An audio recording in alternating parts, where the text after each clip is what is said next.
Video के title से आप लोगों को पता चल गया होगा कि मैं किस बारे में बात करने जा रहा हूँ। मेरी ज़िंदगी का जो एक्सपीरियंस है और जो चीज़ें मैंने अपनी ज़िंदगी में देखी हैं, मैं आप लोगों के साथ वही शेयर करने जा रहा हूँ। हो सकता है कोई बातें या कोई चीज़ें गलत भी हों, उसके लिए मैं माफ़ी चाहता हूँ। अगर किसी को कोई भी छोटी-सी बात भी बुरी लगती है, वैसे इंशाल्लाह मैं कोशिश करूँगा ऐसी कोई बात ना करूँ, लेकिन फिर भी हो सकता है। बाकी कमेंट सेक्शन में आप भी अपना एक्सपीरियंस शेयर कर सकते हैं और बता सकते हैं। तो खैर मैं आज बात करने जा रहा हूँ सऊदी अरेबिया की लाइफ के बारे में कि जब लोग इधर आते हैं उनकी एक्सपेक्टेशंस क्या होती हैं और रियलिटी क्या है। मेरी तो अल्हम्दुलिल्लाह यहीं पे पैदाइश हुई है मदीना अल मुनव्वरा में, तो मैं तो बचपन से ही यहीं पे हूँ। लेकिन कुछ दोस्त वगैरह हैं और कुछ जानने वाले हैं जो कि पाकिस्तान से, इंडिया से, नेपाल से यहाँ पे आए हैं कमाने के लिए। ऑफ कोर्स बाद में जो भी आता है मतलब बाहर के मुल्क से वो कमाने के लिए ही आता है, या मैं कह सकता हूँ कि अपने मुल्क से दूसरे मुल्क जो भी जाता है उसका 90% यही मकसद होता है कि मैं बाहर के मुल्क में जाऊंगा, वहां पे जाके कमाऊंगा और सेट हो जाऊंगा। यही इंसान को होता है ना कि यार यहाँ पे कुछ नहीं हो रहा, अब वहां पे चले जाते हैं, सेट हो जाएंगे। तो बात यह है कि हमारे जो पाकिस्तानी भाई हैं या इंडियन भाई हैं, नेपाली भाई हैं, जो भी हैं, वो बेचारे वहां से अपने मुल्क से यहाँ पे आते हैं कमाने के लिए, अपनी लाइफ सेट करने के लिए, अपनी फैमिलीज की जिंदगी संवारने के लिए। अब एक्सपेक्टेशंस क्या होती हैं और होता क्या है उनके साथ, मेजॉरिटी जो होता है मैं उसकी बात कर रहा हूँ। अब वहां से जब आप लोग वीजा ले रहे होते हैं तो यहाँ पे जो वीजा सेल करने वाला बंदा होता है वो कहता है आ जाओ, बहुत अच्छे लोग हैं, बहुत अच्छी जॉब है आपकी, यहाँ पे आओगे सब कुछ आपको सेट मिलेगा, इतनी सैलरी है, इतनी छुट्टी है, आपकी लाइफ सेट हो जाएगी, खुशी के साथ जिंदगी गुजारोगे। अब असल में होता क्या है ज्यादातर, अब वहां से बेचारा वो इंसान अपनी फैमिली छोड़ के आता है, अपने बच्चे जो भी है, अपने दोस्त अहबाब सब छोड़ के निकल पड़ता है सऊदीया के लिए कि वहां पे जाके जिंदगी बदल जाएगी और हम सेट हो जाएंगे। और ऐसा नहीं है कि सब सेट नहीं हो पाते, वो मैं आगे जाके आप लोगों को बताऊंगा, आप लोगों को समझ लग जाएगी कि मैं क्या कहना चाह रहा हूं। तो वहां से सफर स्टार्ट हो जाता है उस इंसान का अकेले, क्योंकि वो अपनी फैमिली छोड़ चुका है, अपने दोस्त छोड़ चुका है, अब जो भी करना है उसे अकेले करना है। अब हो सकता है सऊदीया में उसका कोई दोस्त था जिसके थ्रू वो इधर आया, अब वो बेचारा वीजा लेके यहाँ पे आ गया।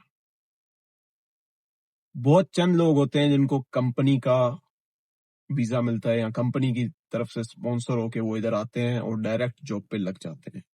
नहीं तो मेजोरिटी लोगों के साथ क्या होता है, वो आजाद वीजा खरीदते हैं और आ जाते हैं सऊदीया कि यहाँ पे जाके जॉब करेंगे, कमाएंगे, जो कर्जा वगैरह भी हम लोगों के ऊपर है या जो कर्जा लेके वो लोग वीजा खरीद के आए हैं वो उतार लेंगे।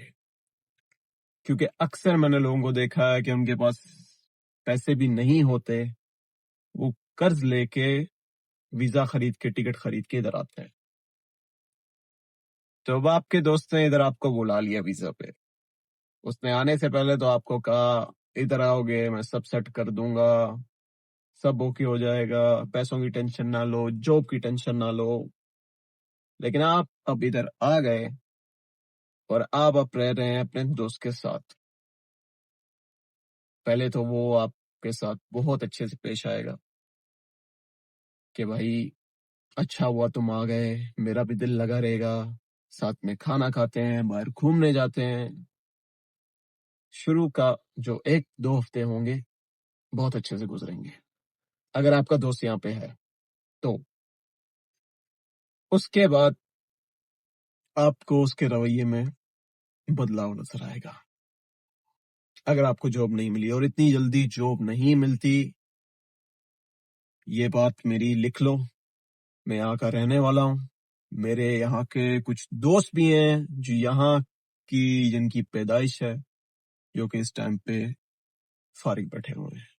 अल्लाह पाक सबको रिस्क दे और सबके लिए आसानी करे। लेकिन मैं एक सच्ची बात बता रहा हूँ, जो इस वक्त के हालात चल रहे हैं। देखो, जितना आपका रिस्क लिखा हुआ है वो आपको मिलके रहेगा, लेकिन उसके लिए कुछ करना पड़ेगा। बैठे बैठे कुछ नहीं होने वाला। तो अब आपको नजर आएगा कि आपके दोस्त में बदलाव आ रहा है। अब उसे आपको खाना खिलाने में भी मसला हो रहा है। जाहिर सी बात है, वो भी अकेला कमाने वाला है, उसकी भी 100 जिम्मेदारियां होंगी। मैं उसको भी कुछ नहीं कहता, लेकिन मैं चीजें आपको बता रहा हूँ, क्योंकि आप किसी के ऊपर बोझ नहीं बन सकते, वो चाहे आपकी खुद की फैमिली क्यों ना हो।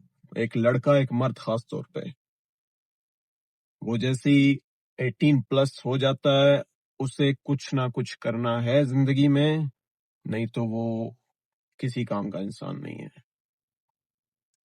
वो कितना भी अच्छा हो, कितना भी नेक हो, लेकिन अगर कमाता नहीं है तो वो किसी काम का नहीं है, क्योंकि मर्द की बदसूरती उसकी खाली जेब है। तो खैर, हम आते हैं अपने टॉपिक की तरफ। तो अब वो इंसान आपको ना चेंज होता हुआ नजर आएगा। वो बोलेगा, भाई मुझे रेंट भी भरना पड़ रहा है, खाना भी मैं खिला रहा हूँ, अब भाई अपना आप इंतजाम कर लो, या तो मुझे रेंट दो, खाने के भी पैसे दो। ये सारी चीजें आपको फेस करनी पड़ेंगी।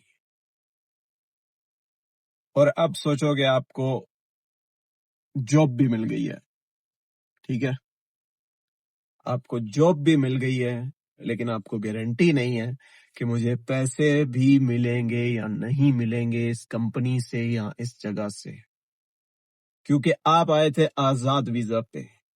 आप ऑफिशियली किसी कंपनी के साथ रजिस्टर नहीं हो। हुकूमत की नजर में आप वहां पे काम नहीं कर रहे, जहां पे आप अपनी मर्जी से काम करने गए हो आजाद वीजा पे आके। अगर वो कंपनी या वो जो भी उनका मैनेजर वगैरह है, वो आपसे काम करवा के आपके पैसे खा जाता है, तो आप ऑफिशियली लीगली कुछ नहीं कर सकते। इतना कर्जा लेने के बाद, इतनी मेहनत करने के बाद, अपनी फैमिली से दूर होने के बाद, आप बिल्कुल अकेले हो और ये सारी चीजें आपको अकेले फेस करनी पड़ रही हैं। तो इससे बेहतर क्या हल है, क्या किया जाए? अब आपका अपने मुल्क में कुछ नहीं है और आपको बाहर जाना ही जाना है। आपने इरादा बना लिया है और अब आपको जाना है और बाहर ही जाके आपने कुछ करना है। पहली बात तो मैं कहूंगा कि कोशिश करो अपने ही मुल्क में कुछ कर लो, कोई छोटा मोटा काम कर लो अपना, लेकिन अपनी फैमिली से, अपने बीवी बच्चों से दूर मत जाओ, क्योंकि बोलना आसान होता है लेकिन रहना बहुत मुश्किल है। अब मैं ऐसे ऐसे लोगों को जानता हूं जो 15-15 साल से अपनी बीवी बच्चों से दूर हैं और बस यहाँ पे कमाते हैं, वहां पे भेज देते हैं। परदेश की कहानी ऐसी है। हाँ, अगर आप बहुत स्ट्रांग हो और अकेले सब कुछ फेस कर सकते हो, तो यहाँ पे आ गए हो, तो ये सारी चीजें फेस करो।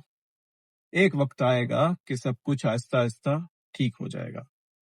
अब अगली गलती लोग क्या करते हैं, आप इधर आ गए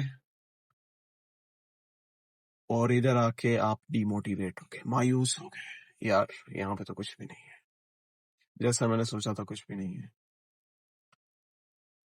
इधर तो मेरी जिंदगी खराब हो गई है, ना मैं कमा पा रहा हूँ, ना मैं अपनों के साथ हूँ, कुछ नहीं कर पा रहा मैं, अब मैं वापस चला जाता हूँ। बहुत लोग ऐसे भी देखे हैं मैंने जिंदगी में, जो कि आए यहाँ पे और वापस चले गए। अगर आपने आने का फैसला कर लिया, आ गए हो, तो फिर मैदान में रह के जंग लड़ो पूरी और जीत के जाओ। तो ये वीडियो बनाने का मकसद ये है कि जो दूर से आपको दिख रहा होता है वो असल में नहीं होता। अब दूर से लोग क्या देखते हैं? अब मैं ही हूं यहाँ पे, मुझे दूर से लोग क्या देखते हैं? वही गाड़ी में घूम रहा है, लाइफ सेट है, कोई टेंशन नहीं है, मजे हैं इनके यार, ऐसी जिंदगी होनी चाहिए। ज्यादातर यही होता है। अब यहाँ के भी जो कुछ दोस्त हमारे यूरोप चले गए, अब मैं तो नहीं कहता क्योंकि मैं अंदर की चीजें जानता हूँ, लेकिन बाकी जो दोस्त है मेरे कहते हैं यार ये यूरोप चला गया, इसकी लाइफ सेट है, मजे हैं वहां पे। मजे असल में किसी के भी नहीं है, किसी की भी जिंदगी बिल्कुल परफेक्ट नहीं है, कोई ना कोई कमी जिंदगी में रह ही जाती है। इसलिए दूसरों को देख के अपनी जिंदगी मत खराब करो।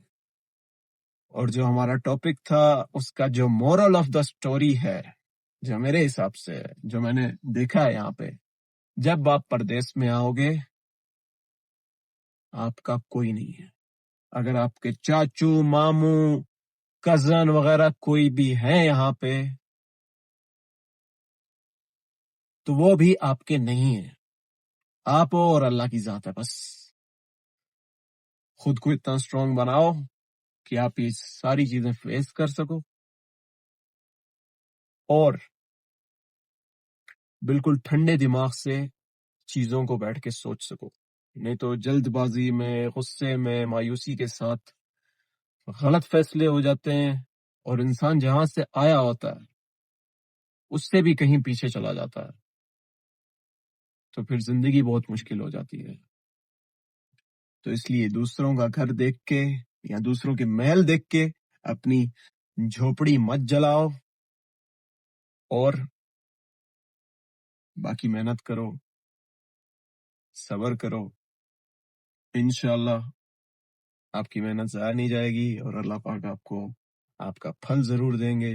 अब मैंने ये बातें कैसे की हैं, आपको क्या समझ आई है, मुझे नहीं पता, लेकिन जो मेरे दिल में था और मुझे लगा कि बताना चाहिए सबको, तो मैंने बताया कि मेरे भाइयों और मेरी बहनों जो भी यहाँ पे आना चाहते हैं वो दिल जिगरा बड़ा रख के आए।